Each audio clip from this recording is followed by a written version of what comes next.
Hello and welcome to Bobby Chiu's video podcast. I'm Bobby Chiu and I just want to talk to you today about what's been happening and everything. Just a few weeks ago, Kay and I came back from California for a trip down there. We went to the WonderCon comic convention and we also went to the LA Wizard World comic convention. And in between, we got to travel the coast and everything, and it was really, really nice. Met a lot of new friends, saw a lot of old friends, and it was just great. And by the way, I'd like to give a little thank you to Dominic from DreamWorks in North Hollywood. It's very, very nice for him to let us, Kay and I, stay at his place for a good week or so. And not only that, but he gave us an excellent tour of DreamWorks. What a nice place. The studio is beautiful, has grass growing everywhere, nice open area concept. There's fountains and trees and a little stream that runs through the whole place with goldfish in there and free food and free ice cream. What else can you ask for, really? So it was really, really nice to check that place out. And especially, it was just really, really nice to go from a very cold place. At that time, Toronto was snowing, and just instantly going to a place where it's beautiful, nice and sunny, and shorts and t-shirt weather. Not like Toronto isn't beautiful or anything, but it's beautiful in its own way, and California is beautiful in its own way as well. And it was just really nice to get off the plane and all of a sudden you could wear shorts and t-shirts. That's a true vacation because it's like during the summertime in Toronto, it also gets hot. So if you go from a hot place to a hot place, it doesn't really feel as much like a vacation than if you went from a cold place to a hot place or a hot place to a cold place, something completely different. So we really, really enjoyed it. And if you ever get down there and you're ever able to cruise the coast, I would definitely recommend it. Pacific Coast Highway 1 takes you right along the edge, and you have the mountains on one side and the ocean on another. Especially for me, coming from Toronto, there are no mountains, there are no oceans. It was really nice to check that out. Kay and I, we rented a nice little red Mustang convertible and just cruised the coast with our top down and just hair in the wind, and it was just fantastic. What an unbelievable experience. I would definitely recommend it to everyone if they can, unless they're scared of heights. Because some of those places, it's like you could literally, if you weren't paying attention, you could drive right off the friggin' cliff.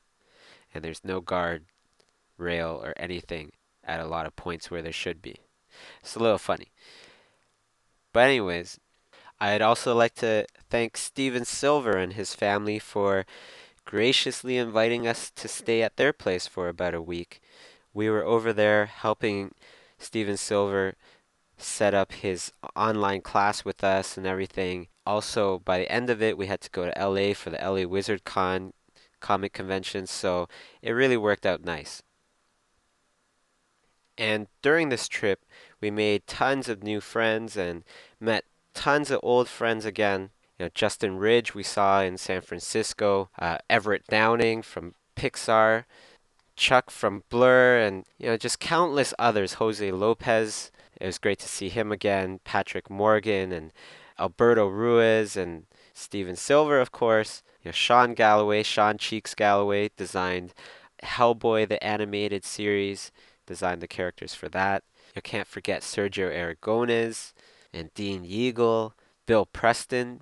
He came by the booth and bought some books. It was great to meet him, as well as just tons and tons of others. If I missed anybody, please forgive me. There's just so many people, so many great artists in one state. It was just overwhelming, completely overwhelming. David Coleman, of course, gave us a great tour of Cartoon Network. Great place, great people there as well. Who else was there? Who else was there? I don't know at this point. I can't really think of anybody off the top of my head, but the whole entire thing was it was just this, California is like the hub of the entertainment industry. It's just so many artists there, so many studios there. It's just amazing. And it's funny because that kind of reminds me of something that happened, which was we saw one of the people that we knew that were from Toronto, and now she's moved to California. And she came by the booth and everything and said hello, and it's very nice. And but the one thing that caught my attention was she asked us, "Hey, so let me ask you something. Do you actually get work in Toronto?" And I found this kind of funny because yes, that is the perception that people have that, comes from a long time ago when it was probably true. And the perception, the misconception that people have is that because you live in a certain part of the world, because you might not be living in California, all of a sudden that means that you can't find any good studio work. You can't be an artist. You can't work. All these things. If you live in a part of the world where art isn't as important, then all of a sudden you can't become an artist. This is absolutely wrong. I don't want anybody to think that. One of the main things that was thinking about when I wanted to become an independent artist, the whole theory was that if I have the skills, I put myself out there, if I can just grab a little drop of recognition amongst the world, then I can survive as an artist, even if I live in a place that doesn't have, as much art as, say, California. Toronto has a lot of animation studios, don't get me wrong, but it's in comparison. In comparison to California, it doesn't really compare. California is just huge. But anyways, that kind of made me think that there are probably lots of people out there that have this misconception where if you aren't living in California, then all of a sudden, or places like that where art is just thriving, then you all of a sudden can't become who you want to become. You can't become the artist that you want to become. You can't survive like that. For myself personally, I love Toronto. I love Canada, and I love living here. I'm one of those people where if you raised me in Germany, then I love Germany and I wouldn't want to go anywhere else either. If you raised me in India, I wouldn't want to move out of India. Where I was raised is where I'm going to stay. I'm just one of those people. And it's really nice to go to California and go to all these different places. But after about a month, no matter how beautiful, no matter how amazing the place is, I always get homesick. That's just me. After a month, I'm ready to come back home because I'm just one of those type of people. It is easier to be an artist when there's just tons and tons of studios all around your area and the art community is just thriving in your area. But that doesn't mean that you have to be living in an area like that in order to survive as an artist. A lot of people might not know, but the jobs that Imaginism Studios gets, my studio gets, maybe about 5 to 10% of those jobs are actually coming from Toronto. Everything else is coming from all sorts of different places around the world. A lot of them are coming from California, Europe, all sorts, everywhere. Not only that, but we haven't had to look for any work for a very long time. The jobs always just come to us. Now, I'm not saying this to boast or anything like that. I want to give those people hope because a lot of people that might be living in California or things like that might not think about all those other places in the world where art just isn't as important. I once visited this town in China where everybody in the whole entire town, all they did was grow apples. There's one teacher, you know, and there were just a little handful of other people that did other things besides growing apples, but a good huge majority of the town, everybody just grew apples. They didn't really have much of a choice of what type of person did they want to be, what kind of jobs did they want to get, things like this, which is, I think, a bit unfortunate. Not everybody has the power to move out of their surrounding area to go to the place that they want to go to be the people that they want to be. But I just wanted to tell those people that it doesn't matter where you're from. It doesn't matter where you stay. If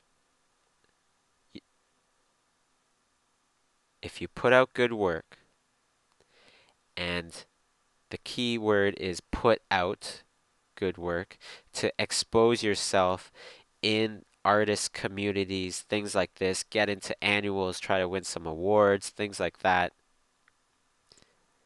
If you do this and you're good, you have the talent, work will come to you.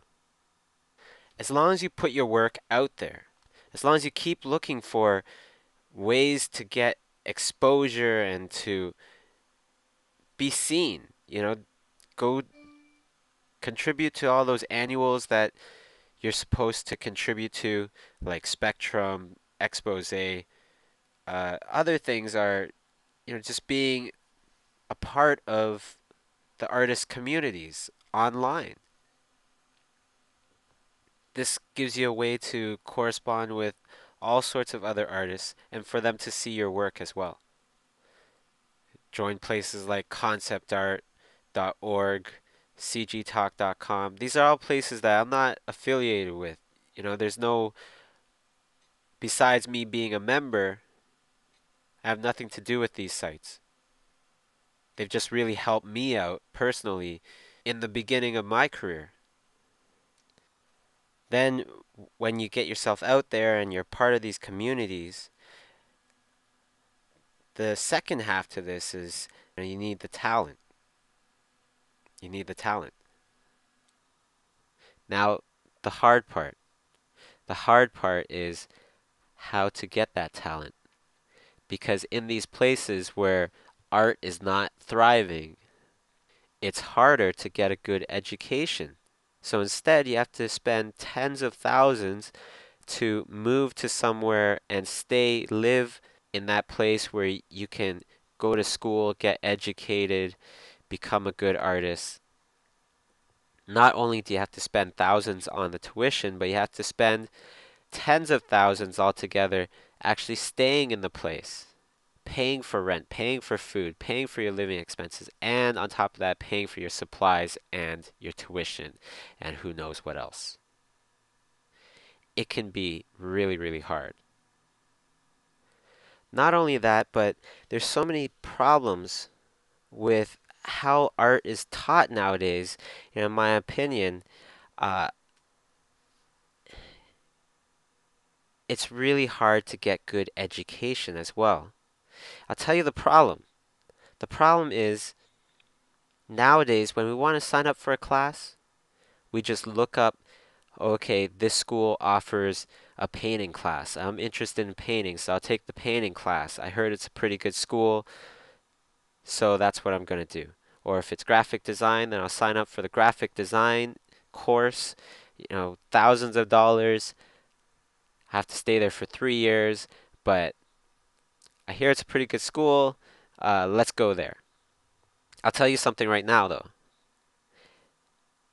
There are really good art schools out there, but I guarantee that in those schools, there will be great art teachers, and then there'll be bad ones as well.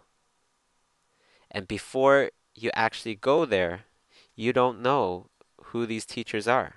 You don't know what you don't know what they've done. You don't know if they've become successful artists before they became teachers. You don't know any of this stuff. So you just go on blind faith. And who knows if these teachers are good? Because you know what the thing is? The thing is, if you get a bad teacher, you could actually end up hating art even more than when you first went in. And that's an absolutely terrible waste. Which is why about a year ago I decided to try and change all of this and create an online art school where I would be teaching the courses. Me and other professionals that I know, known professionals. And we would be teaching our courses about what we know best, our specialties. So just like Steven Silver, he created the designs for Kim Possible. He's worked on, countless other television shows as a character designer.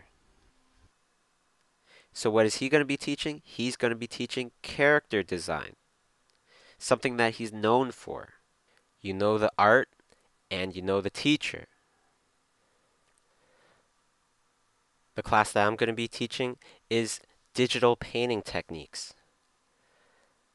So what it's all about is every week you're going to learn a different technique, apply it to that assignment. I'm doing the same assignment on screen, and I take you through my whole thought process, all the different functions, all the different techniques.